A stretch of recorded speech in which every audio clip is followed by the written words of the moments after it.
Hi everyone, welcome back to my channel. I'm Janiyah Wheeler, and for today's video, as you can see by the title, I will be sharing with you all things that I've learned in college in 6 years that you all are getting in under 10 minutes. And for many of you who are new here, I've been in college, went to college, graduated twice, still in school, but graduating again shortly with my master's in business administration.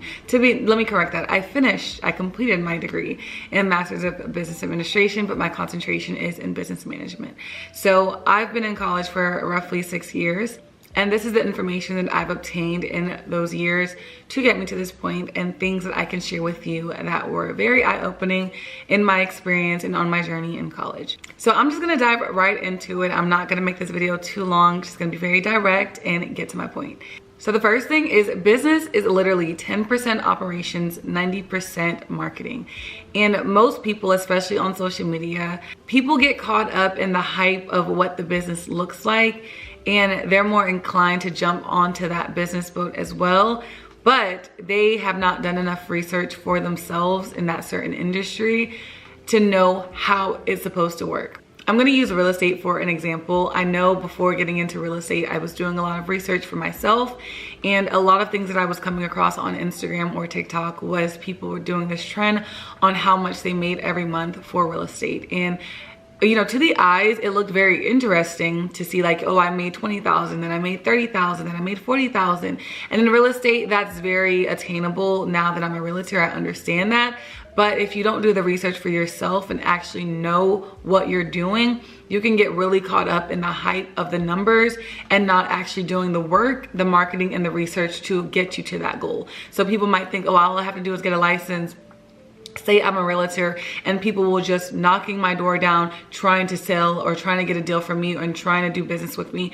That's not how it works. You have to put yourself out there. You have to show people that you are a realtor. You have to let people know you are a realtor, because if people don't know, they don't know that they can come to you for real estate needs. So that's one of the things that I will talk about later as well, is that whole concept of putting yourself out there and selling yourself, but I'll talk more about that later. Some of the questions that you should be asking for yourself for the marketing is, how are you currently marketing? Is it by social media? Is it through flyers? Is it through brochures, business cards? How are you currently marketing your business? And that's something that you actually have to sit down with yourself and ask yourself what works for you as well as it pertains to marketing your business. Is it community events bring more attraction instead of, you know, flyers or brochures or social media? So it all depends on your industry and what works best for you, but you have to sit down with yourself and ask, how are we marketing our business? Question number 2 is, who is your target audience? I feel like more often than not, people open their business without that target audience in mind. They're just saying, I want to target to anybody, any person who wants to buy my product, I'm targeting and marketing. That is not how it's supposed to be in business. And you have to actually sit down with yourself and ask yourself, who am I marketing to? For instance, when I go in the store, I'm not going in the store to look for pet food and pet equipment and pet accessories, because I don't have a pet. So pet brands are not marketing to me because I'm not a pet owner and I don't own a pet. You have to know who your target audience to and how you can appeal and be more relatable to your target audience. Your business is not for everybody, and that's a fact. So don't try to market for everybody, because everyone won't come to your business. You have to find who you're specifically trying to target. Is it mothers? Is it people with children? Is it people with one child? You have to know who you are trying to market to, and that's very important. And I feel like not enough people take time to really ask themselves who they're marketing to. Most people just open up a business under the false assumption that everyone's going to buy their product and everyone's going to come knocking at their door, and unfortunately that is not the reality of it.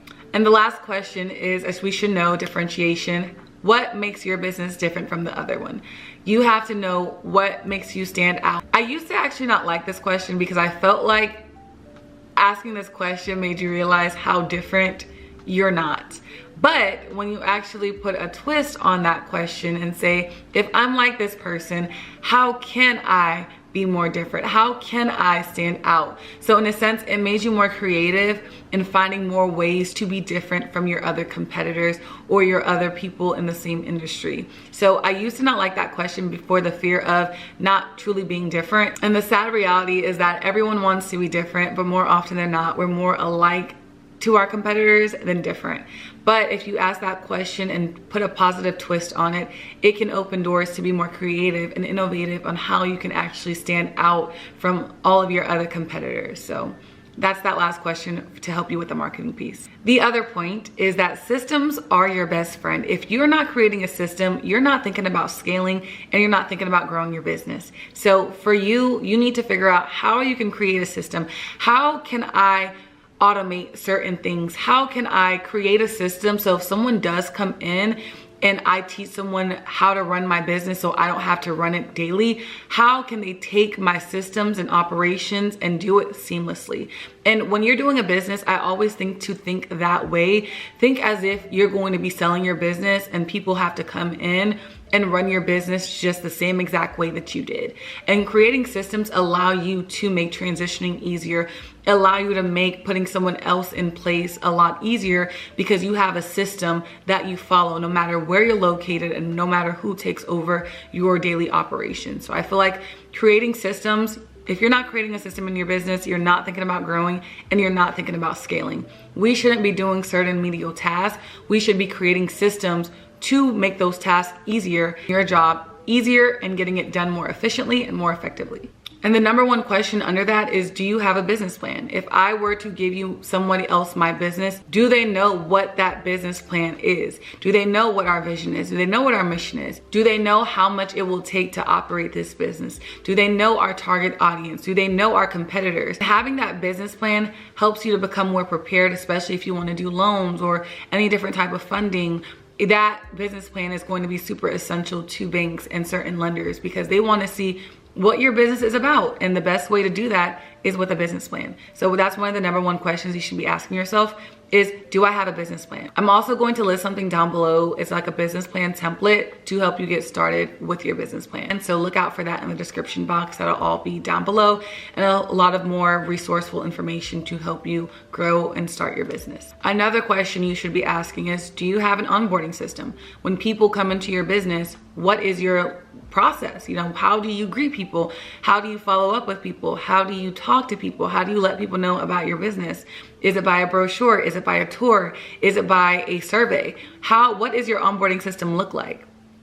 That's also very important as well, and that should be seamless process. Of course, that may change through seasons and change through years, but every business should have an onboarding system. Like when you log on websites, you notice you have to put your phone number, email, and your name in. That's one of their onboarding systems. They may not physically be able to speak to you. By putting your information in, they're able to contact you. They're able to give you more information about their website. They're able to give you promotional rates. So a lot of people find different ways to onboard their customers. So that's one of the things that you have to ask yourself is, how am I going to onboard my customers, and creating a smooth and seamless onboarding system. Another thing is, how do you track your finances? That's something that you should always be doing as a business owner, and not to guess, knowing how much it actually takes to run your business, not just estimating numbers, but actually seeing it, having concrete numbers of what it takes to run your business and to come up with different things and methods, and even creating a budget to help you track and alleviate certain expenses. And another question is, what are things that we can be doing to make our operations easier? And that goes with the previous question before about creating a system. Like I said, system is your best friend. If you're not thinking about a system,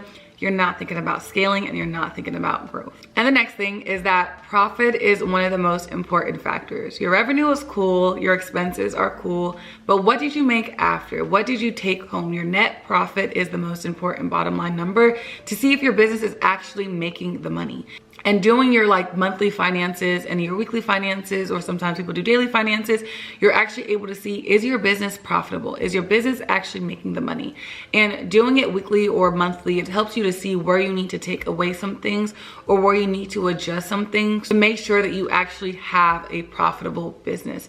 Whether that may be creating a higher price for your products or services, or taking away certain subscriptions that you may have, or trying to do certain things differently in a different department. Just adding those extra things or taking away those things and just doing pretty much your own internal audit really helps you to make certain financial and wise decisions when it comes to operating your business. That's one thing that I had to learn along the way, because I'm going to always reference social media because we're all on it. So for me, when you go through social media and you see Oh, I made $700,000 this year, or I made $1 million this year. Okay, yeah, you made it, but after your operational expenses, how much did you actually take home? Those are the questions you need to be asking people. Don't get caught up in how much that person, you know, made off of income and revenue. That's cool, but how much did they actually take home? How much did they actually pocketed? After they paid their staff, after they paid utilities, rent, mortgage, whatever they had to pay, how much did they actually take home? That is the important number. And every business owner needs to know that equation off the top of their head. And in business,